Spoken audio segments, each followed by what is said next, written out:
Estas pequeñas sonzas, Herpelirius jaguarundis, nos fueron entregadas el día 15 de mayo de 2026. Hoy, 8 días después, han subido de peso, llegaron con 150 y 170 gramos y ya vamos en 200 y 230 gramos.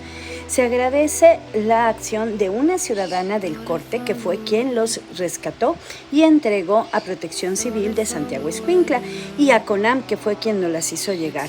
Toda una cadena de ciudadanos y funcionarios tratando de apoyar el rescate y rehabilitación de estos ejemplares. Como ven, van muy bien. Esperemos en un tiempo puedan regresar a vida silvestre.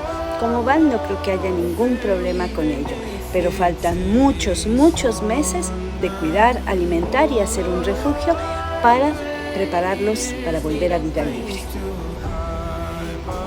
Son hermosos.